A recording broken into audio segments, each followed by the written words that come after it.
A special thanks to our Man School sponsor, Phone Plus. Business telephone service, custom branding, marketing, quality, security, stability, guaranteed savings. PremierPhonePlus.com. Because of all the miracles Jesus performed in his teaching and all the people who were following him, many of the religious leaders were very upset, and they met secretly with the high priest. What are we doing? This Jesus is performing too many miracles. Yes, and if he goes on like this, all of Israel will start to follow him, and then Rome could come in and remove us from our positions of power and could possibly destroy our very nation. Caiaphas, the high priest, said to them, "You know nothing at all. You do not take into account that one man could die for the people. The whole nation need not perish." Now, Caiaphas didn't say this on his own initiative, but being high priest that year, he prophesied that Jesus would die for the people. So from then on, those who opposed Jesus plotted his death. And right before the Passover celebration, Jesus gathered his disciples together outside the city, and he said to them, "We're now going into Jerusalem to celebrate this Passover. And I want to remind you of what I have been telling you, that I will be arrested and condemned to death, but I will be resurrected on the third day. Now, Peter, go into Jerusalem. Take John with you. And when you get there, you'll find a donkey, and next to it, a young colt. Untie the colt, bring it to me. Well, if anyone says anything to you about it, just say, 'The Lord has need of it,' and he'll give it to you, all right?" So Peter and John went into Jerusalem, and they found the young colt, untied it, brought it back to Jesus, lay a garment across his back, and then he sat upon the young colt, and he began to ride the colt into Jerusalem. And as he did so, crowds of people began to gather around him. Some of them took off their cloaks and spread them on the road in front of Jesus. Others cut down palm branches and spread them on the road in front of Jesus. Everyone was shouting, praising God with loud voices for all the miracles Jesus had performed. "Hosanna, Hosanna, Hosanna to the Son of God. Hosanna, Hosanna, Hosanna to the Son of God. Blessed is the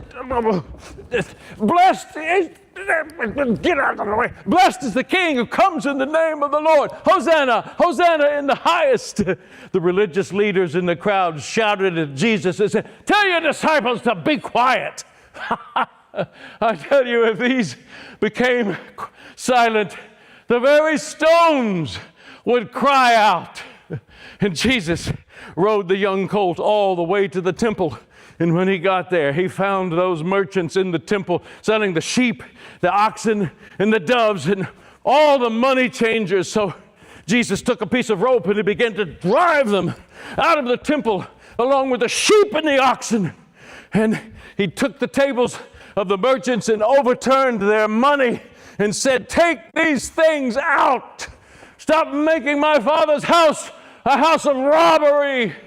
The angry merchants shouted at Jesus and said, "What signs do you show us that justifies you doing all this?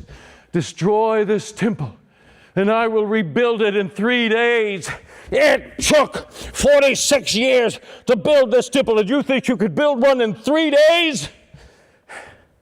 Jesus, of course, was speaking about his body.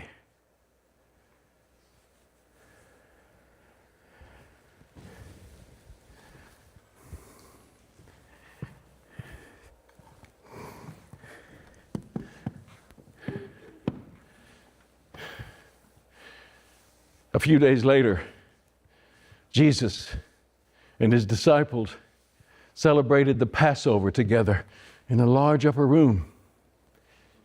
And as they were eating, Jesus took a piece of bread and he broke it and he handed it to his disciples and said, "Take this and eat it. It's my body."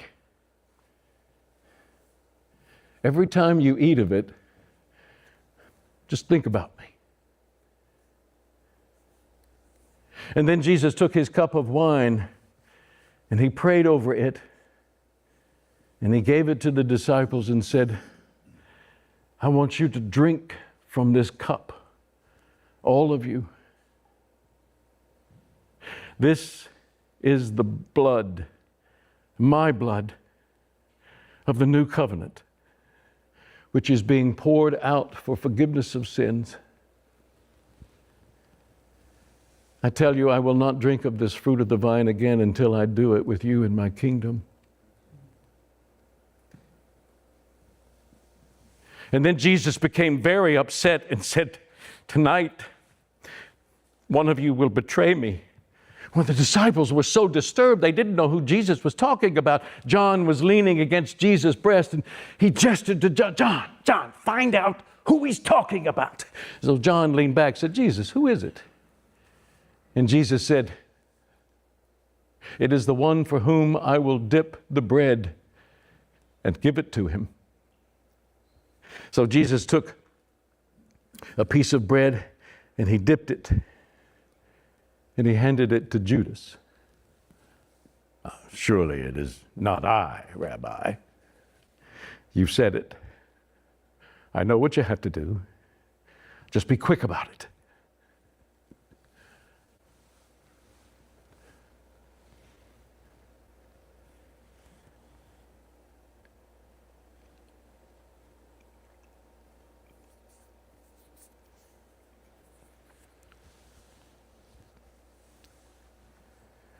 When Judas left, it was dark. And Jesus looked back at his disciples and said, I'm going to be leaving you soon, and you cannot follow me. And Peter said, well, why can't I follow you? You will follow me, but you will not until much later. Well, why can't I follow you? Peter, you can't follow me now, but you will follow later. I will lay down my life for you. Oh, well, let me tell you, Peter, before the rooster crows in the morning, you will have denied me 3 times. Oh, I would never deny you, never. And all the disciples said the same thing. And Jesus said, don't let your hearts be troubled. You believe in God, believe in me. In my Father's house, there are many mansions. If that weren't so, I would have told you. Because that's where I'm going, to prepare the place for you. And if I go there to prepare a place for you, I'm coming back to get you, so that we will be together forever. I am the way, the truth, and the life. No one comes to God except through me. I am the vine, you are the branches. Abide in me and I in you, and you will bear much fruit. Apart from me, you can't do anything. If you abide in me, and my words abide in you, ask whatever you will, and it shall be done for you. In this way, my Father is glorified, because you bear much fruit and you prove to be my disciples. Just as the Father has loved me, I love you. Abide in my love. If you abide in my love and my words abide in you, you will love one another. And this is my commandment. Love each other. Greater love has no one than this, than that they lay down their life for their friends. And you are my friends if you do as I command you. I tell you all these things so that in me you may have peace. In the world, you'll have all kinds of trouble. Take courage. I have overcome the world.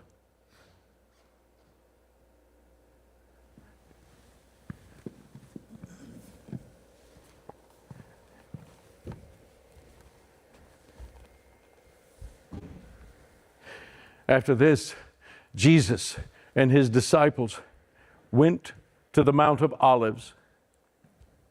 And when he got there, he took Peter, James, and John, and they went further into the Garden of Gethsemane.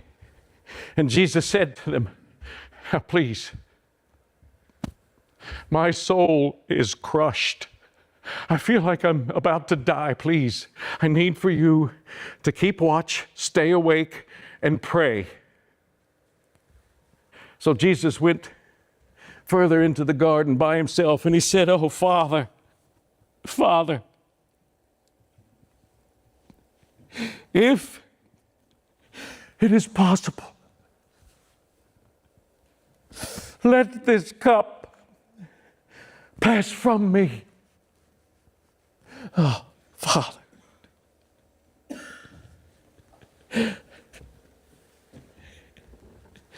Jesus went back and he found the disciple asleep. "Please wake up. Can't you stay awake for an hour? Now, stay awake, pray, and keep watch." Jesus went further into the garden. "Oh, Father, Father, nothing is impossible with you. Please, let this cup pass from me."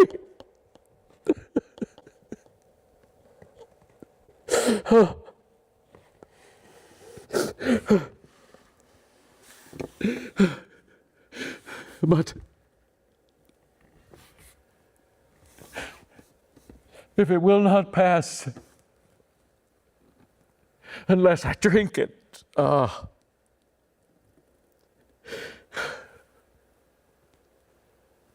your will be done.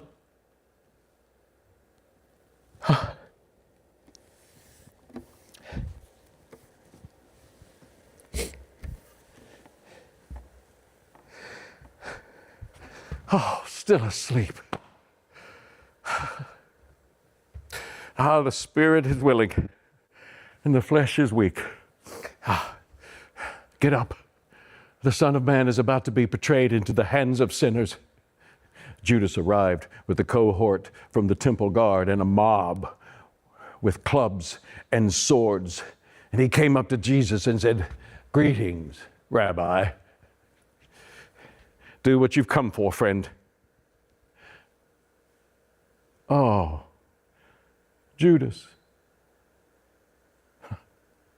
you betray me with a kiss? The hour and the power of darkness is yours." And they began to drag Jesus away, but Peter drew a sword and he cut off the ear of one of the high priest's servants. Jesus said, "Peter, put up your sword. Do you not realize that I could call upon my Father and he would send 12 legions of angels to rescue me?"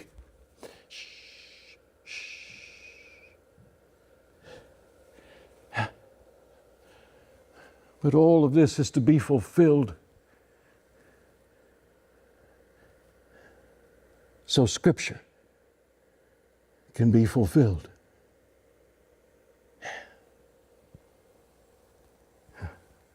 And then they dragged Jesus away. And they took him to the home of Caiaphas, the high priest, where a hastily convened Sanhedrin had gathered. And Peter followed at a safe distance all the way to the courtyard of the high priest.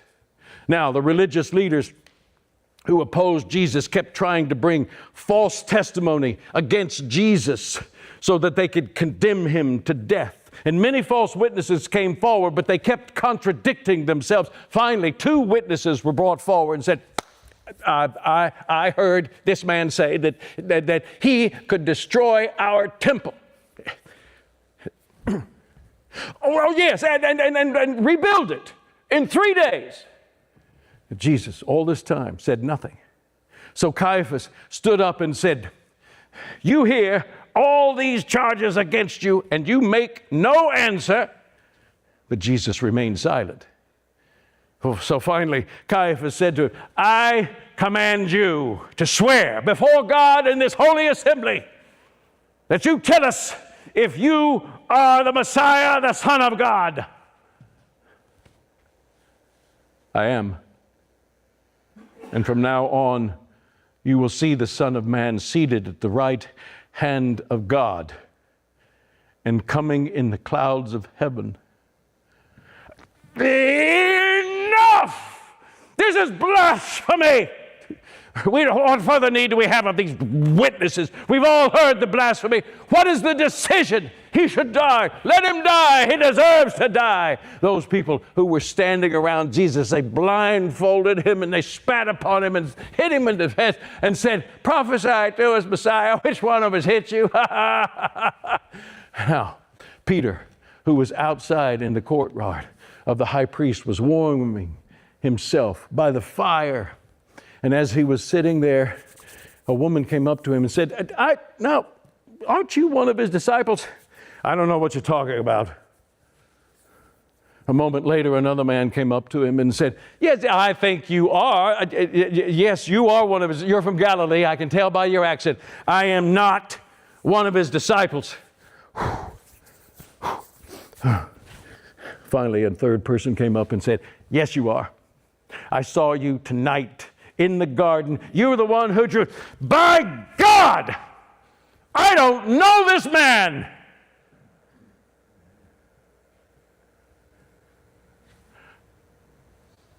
Oh, the rooster crowing. At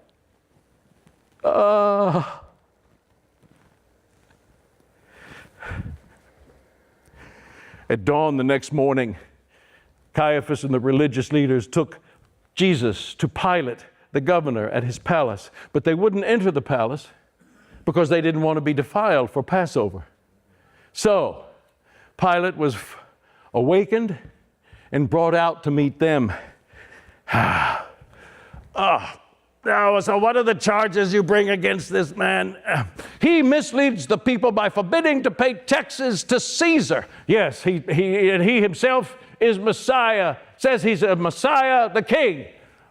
You are a king then. Yes, he stirs up the people all over Judea. You hear all these charges against you, and you don't have anything to say. But Jesus remained silent. Well, if he weren't a criminal, we wouldn't have brought him to you. Oh, just take him yourself. Judge him by your own laws. We're not permitted to put anyone to death. What? To death?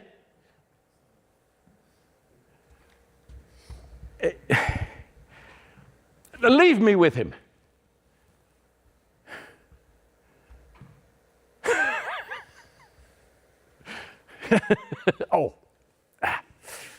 So you are a king then? Do you say this on your own initiative, or did other people tell you about me? No one's told me anything. Now what have you done? My kingdom is not of this world. If it were, my followers would be fighting for me, but as it is, my kingdom is not of this world. So you are a king then. I am. For this reason I was born.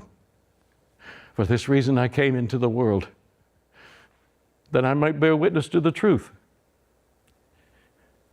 Everyone who hears my voice hears the truth.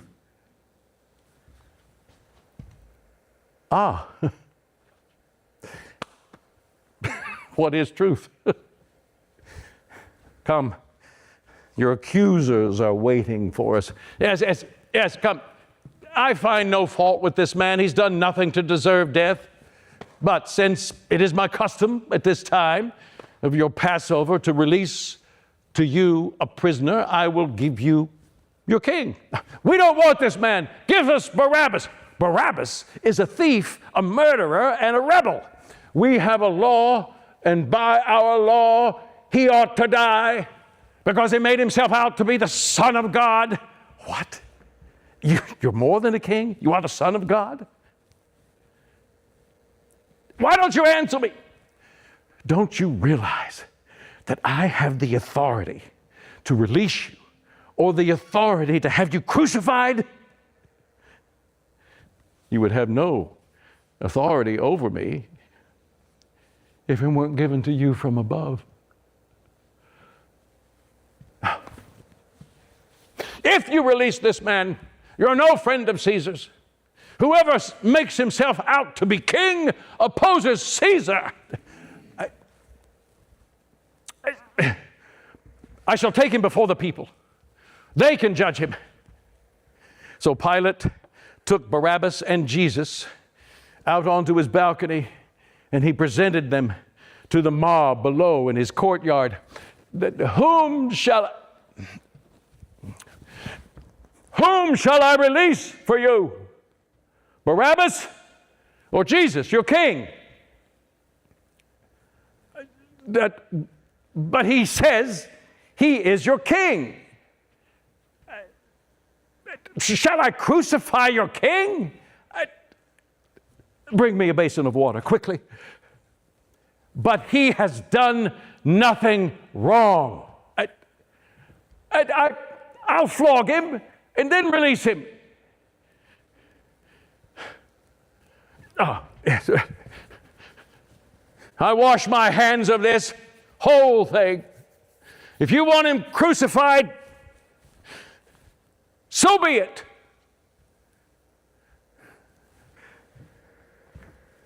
So Pilate turned Jesus over to his soldiers. They took him into the fortress. They stripped off his clothes, put a scarlet robe upon him, weaved a crown of thorns and placed it on his head, and put a reed staff in his hand. And they knelt in front of him and mocked him, saying, "Hail, great king!" And they spat upon him, took away his scarlet robe, and they flogged him. Then they led him out of the fortress, through the streets of Jerusalem, up the hill of Golgotha. And there they crucified him between two criminals. Oh, oh, oh, oh, oh, oh,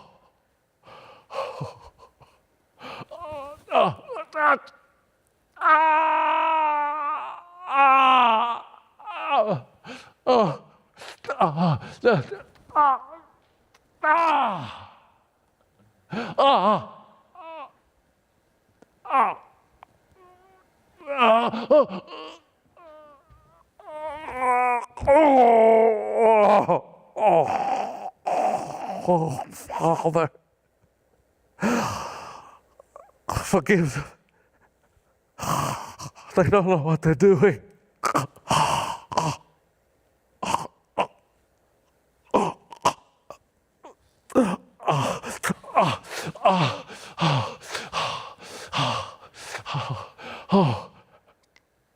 I tell you the truth. Today, you will be with me in paradise.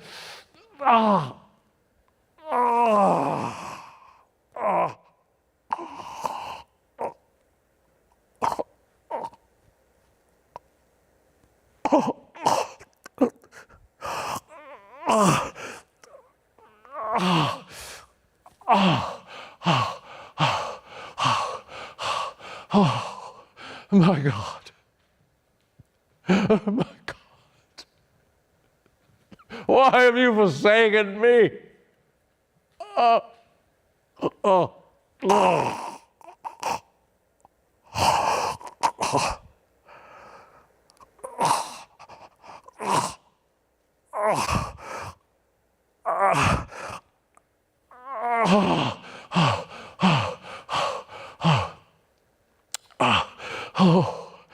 Mother, look now at your son. Son, look after your mother.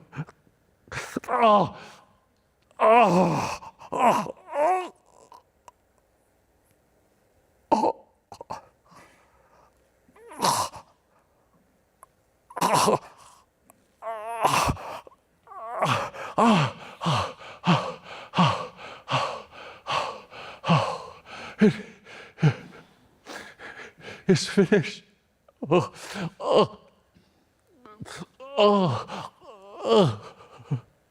Into your hands I commit my spirit.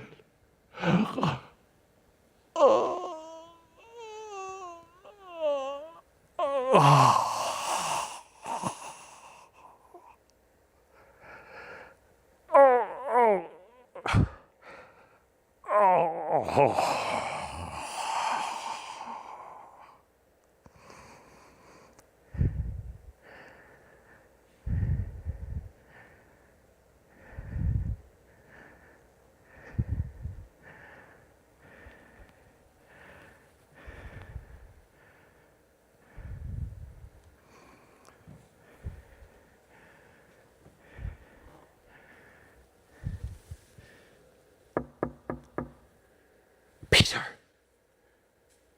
John.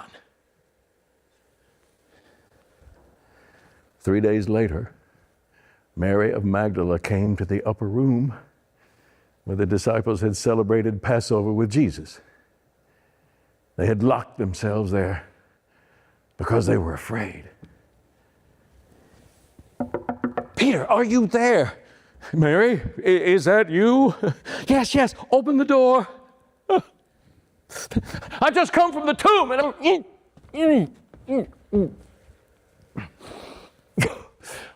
I had just come from the tomb. I hadn't been back since we buried him. I was going to anoint Jesus' body, but I didn't know how I was going to get that big stone out of the way. But when I got there, it had been rolled to one side. I went into the tomb and Jesus' body, he was gone. I ran out of the tomb and there on this stone sat an angel. Yes, an angel. I know an angel when I see one, all right? But I was terrified, of course. He told me, don't be afraid. He knew why I had come, but that Jesus was no longer there. He'd risen from the dead, just like he said he would. And he told me to come and tell you this. Well, the disciples refused to believe her.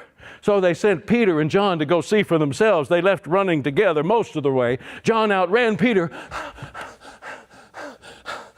When he got to the tomb, he looked inside, but he wouldn't go in, not without Peter. When Peter got there, he pushed John out of the way, went straight into the tomb. And there he saw the burial clothes and the face cloth neatly folded and placed to one side. John came in. Peter? Oh, John. I think he did it. I think he did it. So Peter and John went back to Jerusalem, told the disciples everything that they had seen. And I don't care what you say. I want to see the imprint of the nails. I want to put my hands in his side where the sword pierced him. Then I'll believe. Peace be with you. There, just inside the locked door, stood Jesus. The disciples were terrified. Hello. Don't be afraid. You're not looking at a ghost. Philip, I am so hungry. Do you have any bread and fish?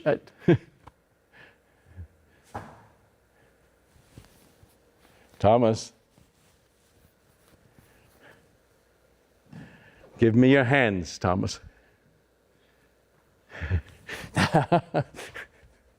Believe, Thomas. Stop doubting and believe.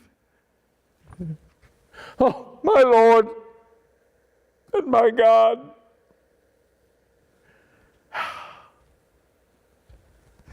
You believe because you've seen. Ha. Blessed are all those who believe and have not seen.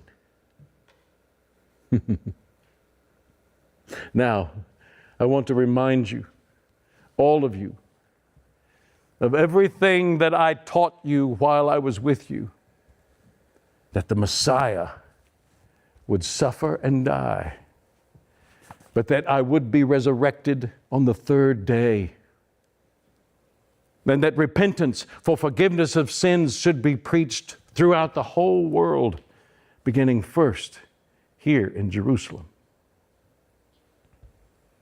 You have been witnesses of these things. Just as the Father has sent me, I'm sending you.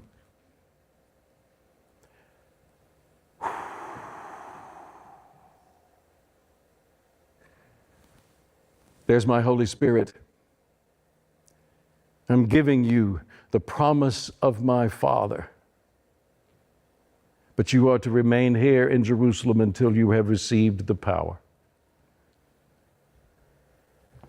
And don't forget, I'm going to be with you always, even to the ends of this age. After a time, Jesus took the disciples to the Mount of Olives. And when he got there, he lifted up his hands to bless them. And as he was blessing them, he began to ascend right into the heavens. Oh! And the disciples stared into the heavens until he was completely out of their sight. Oh. And then the disciples returned to Jerusalem with great joy and were continually in the temple, praising God. Dad was an actor, a director, and a teacher. He taught theater at Lipscomb University way back in the day. And then my mom, before she became a journalist, she was also did a lot of acting. And so it's in the DNA. But I guess my first real live experience was to see, I was maybe 4 or 5. I saw my dad in a production of Carousel. He played Billy Bigelow. And it was so real to me, so alive. And I would have dinner with my father in the evening, and he would say, "Good night, son, good night, honey, I'm off to rehearsal." I had no idea what rehearsal was until Mom took me to the show, and this beautiful make-believe world came to life, and my dad was in it, was in that world. What traumatized me was, if you know the story, Billy Bigelow kills himself with a knife. And because I was still at the age of magical thinking, this did not compute that it was just make-believe. And so I was terrified. And Mom had to take me out of the theater because I was making too much racket, wanting to get into my father's arms, make sure that he was not, just to make sure that this had not, something was wrong. And so backstage, meet and greet, all the people, around Dad, and I just ran up to him and leapt into his arms. Whew. that kicked me off into what a father's and son's love for one another.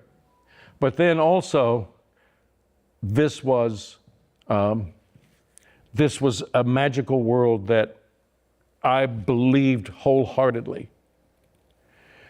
Then 20 years or 15 years later, my dad and I are doing something together called a play called Man of La Mancha. And he played Don Quixote and I played Muleteer number 5. So it wasn't much of a part, but I got to work with my dad. And I got to see him work. I got to see him relate to other actors and do this astounding play about Cervantes. And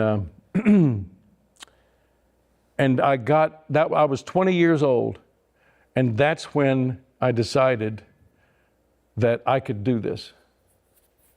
And that was 1970, and I haven't done anything else since. That's cool. That's cool. Well, we can tell you enjoyed it. Yeah, well, It's your gift for sure. it's the only thing I can do, and write a few words. That's amazing. Amazing. Anybody have any thoughts or questions you want to ask Chip? I do. All right, come on, bro. Yeah. What led you to portray this story of Jesus? Well, I don't, the plays that I do, the films that I've done, most of them are just general storytelling. And and there was nothing really out there that represented so specifically my faith. And I was inspired by an actor, British actor named Alec McGowan, who had memorized the book of Mark in the King James and had done it, in England. And so I said, I can do that. I can do that. But I didn't want to do exactly what he did, and I didn't want to do one gospel. So I thought that I would kind of put the stories together in a chronology that would work as a storytelling or as a play, since that's what I knew how to do. And so I didn't know if it would work. And I would, when I finally put it together, I just asked a few folks around town that I knew in churches, like Belmont Church, 16th Avenue. That was our home church at the time. And Koinonia, of course, was rocking at that time too. And so I said, I may fall on my face, but I'd rather fall on my face in front of people who might love me. So that started it. And that was in the mid-'80s. So, yeah, I just wanted to do something that was very specific about my faith. Not that I would not do all the other stuff that I did, but because I didn't stop that, Go ahead. How long did it take to study and prepare and do all of this? Well, I still am doing it. So forever. To do, and I don't mean to be flippant at all, it's just because as we all know what it's like to grow in Christ. So you're always growing, and you're not the same yesterday as you are today or will be tomorrow. So, and that's the way an artist works, at least the way I work, and that is I try to put together flesh and blood, believable characters that you can watch and say, oh, okay, I hadn't thought of that, but I see that's credible. That's a choice that he made or I made that I can believe that it might have happened this way. And then, of course, just taking the 4 Gospels and putting the story together from, I have this was Act 2, basically, of the whole show. Act 1 begins with John's monologue, and the gospel of, in the beginning was the Word was with God, the Word was God, he was with God from the beginning. And John the Baptist, the wedding at Cana, and on and on and on, feeding the 5,000. And then I come to, by the time he resurrects Lazarus, that's where I started as I start today. after the resurrection of Lazarus. So constantly working it, rehearsing it. I had some people, director, my dad, watch it and say, don't do this, do that, move stage right instead of left, things like that. Think of this, unraveling this story, this section, like the feeding of 5,000, unravel it this way, or think about that. So it's a constant, it's what I call acts of creation. Yes, sir? Being an actor or storyteller slash, what do you hope to project to those who don't believe as well as those who believe? Wow. Truth.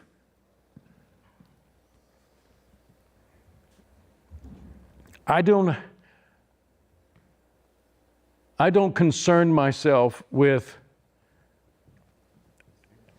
let me back up. I try not to get in the way of what the Holy Spirit might do to a believer or a non-believer. I don't really think that's my job.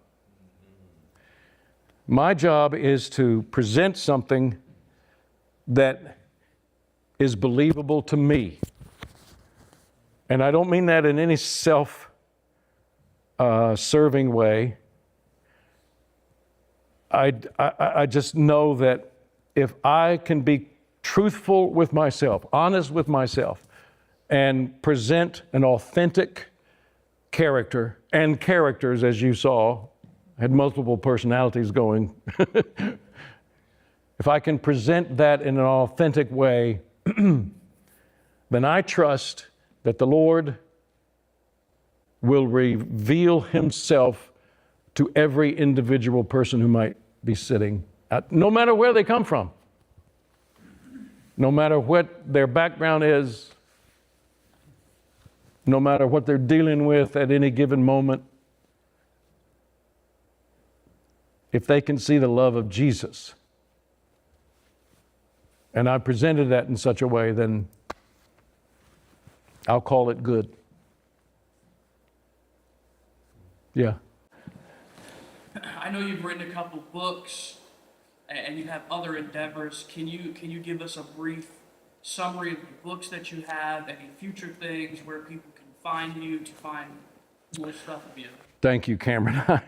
I do have, in the past 6 years, I have been fortunate enough to have 7 novels published. 5 are a part of a series called The Song of Prophets and Kings, and they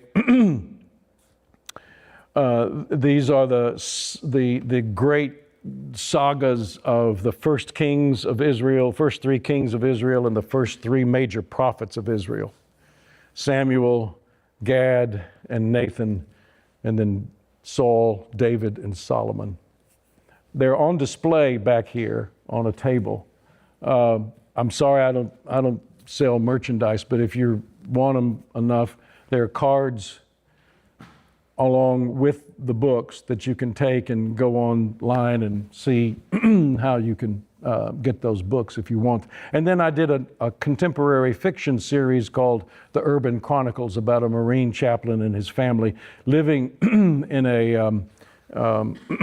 at-risk part of the neighborhood of a fictional city. And the powers that be want to remove the neighborhood and make it more commercially viable. And he stands up against that. And so, and the titles are individual. You can see back there on the table if you're interested. And take a card. There are plenty of cards, so take one if you'd like. And I'm currently working on a new novel that I'm not going to tell you about. You'll have to invite me back when it's done. Yes, sir.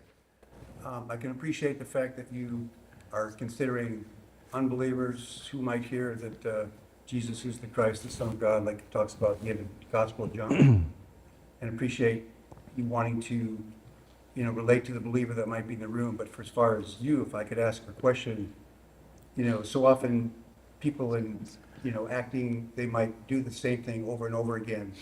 how does your journey with keeping your faith alive, when Scripture talks about to know Him and the power of His resurrection, the fellowship of the suffering, Right. etc., how do you keep from getting it so routine that you fail to, how do you keep that alive without having to be routine? Do you know what I'm saying? Oh, I know, because, you know, you do a long run of something and it's just words that come out of your mouth from muscle memory and not, you know, that is a challenge, Steve. I have to be honest. And because I don't want to treat it as, it's not just like another script. You know, it's what I've based my life on. So I don't base my life on Arthur Miller or Shakespeare or Tennessee Williams or any other playwright. I base my life on what this is, what you've just witnessed. So there's that. I have that leg up, or that gives me an advantage as I approach this. And you know, but there is a discipline to it. For this past several weeks since Mark invited me to come here, I've been almost daily either in my backfield or if my wife's away in the living room, or if she's at home, I'm upstairs in the bonus room. I'm doing these words. I'm going through these actions. I'm going, so I'm rehearsing.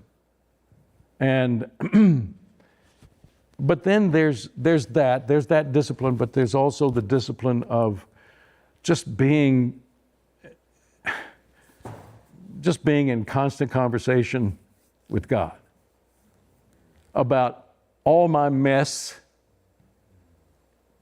all the people that I know and love and their messy lives,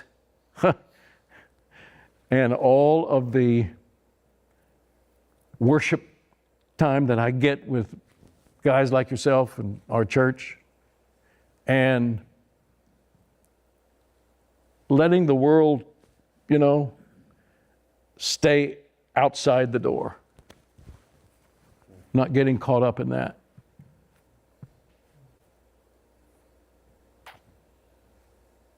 That's good, that's good. You have a question? Yes, sir. I think my question will take too long to answer, but I just want to say thank you, and specifically for how you used your physical body during that. I feel like one of the reasons why I'm supposed to be here today was to watch that, because that's an area of my life where, as a communicator who works with a lot, God is dealing with me about the use of my physical body as an instrument to communicate a message. Mm-hmm. Yeah. So I saw that clearly come through, and I felt it through you, and God used that moment to really like have me lean into a deeper level of my craft. So I would just want to say thank you for that. Thank you. Yeah. Well, I have to be careful. Not to. I'm going home to take an Advil right now. So keep the Advil handy. I hear you, baby. Great question. Yes, sir.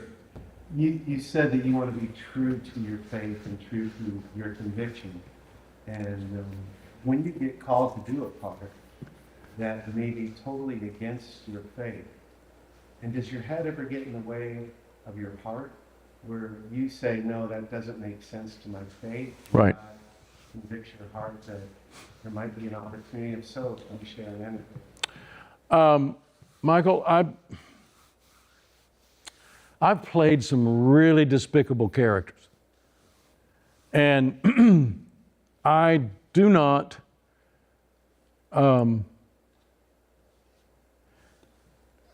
that's a different approach to what this is.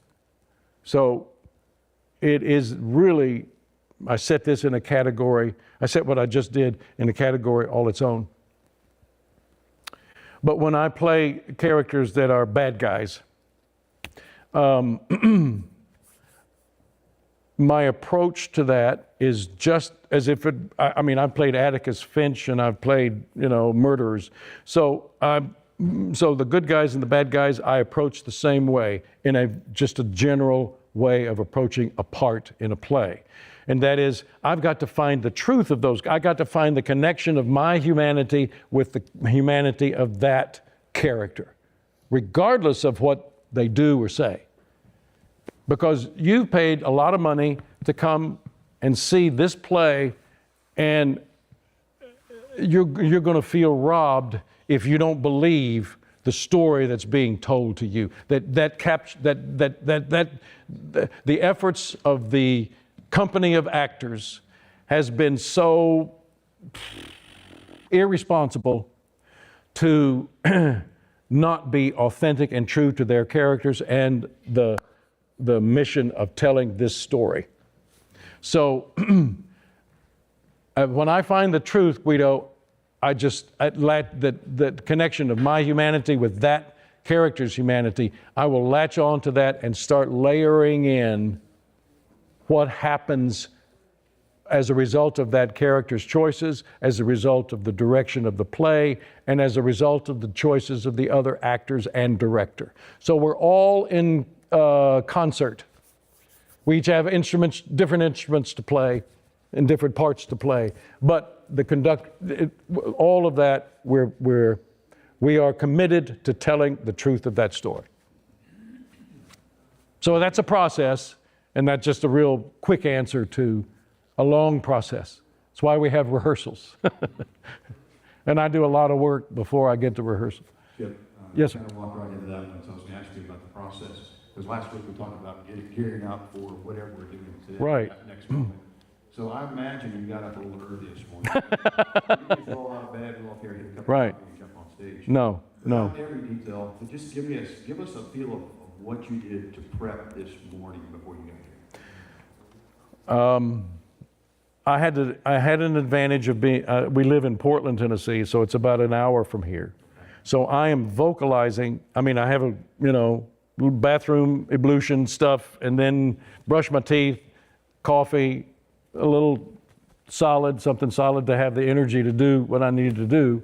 And then I'm vocalizing first in the car, and then I'm doing the whole script. I do this whole script in the car as I'm driving. And then I get here and I do the rehearsal, because this is a foreign space to me.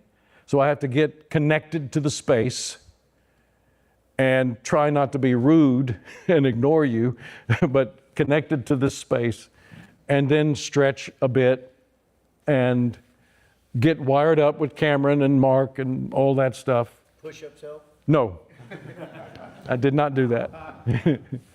And not that there's anything wrong with push-ups, but not today. So that was. But then if I'm doing a rehearsal, then I do that. I'll read Shakespeare. I'll read 15 minutes of Shakespeare and stuff, just a vocal warm up. Well, your prep and your protocol made you valuable up on stage, right? Thank you.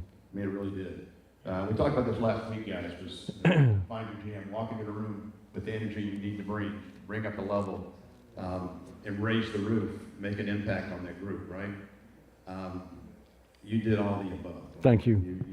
You raised the level of the roof, you raised the level of our thinking and our presence. We have never had a one-man show at 7 a.m. No, I don't like doing it this early, guys. I'm just telling you. Thank you very much. You're showing us how to master a craft, a part of our lives. And it takes work, it takes diligence, it takes persistence, it takes focus, it takes the ability to be able to be coached up or reviewed. You have some people who look at your video and go, move over here, move left, stay right. You take that and go, okay, cool, I can make that better. So it's always trying to get a little bit better to take it to the next level. So this is really good stuff. Really good stuff. But thank you for that. Thank you. Awesome. Any other questions real quick? Thank you, guys.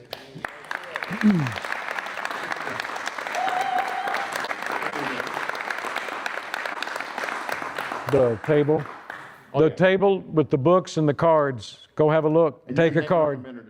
A special thanks to our Man School sponsor, Phone Plus. Business telephone service, custom branding, marketing, quality, security, stability, guaranteed savings.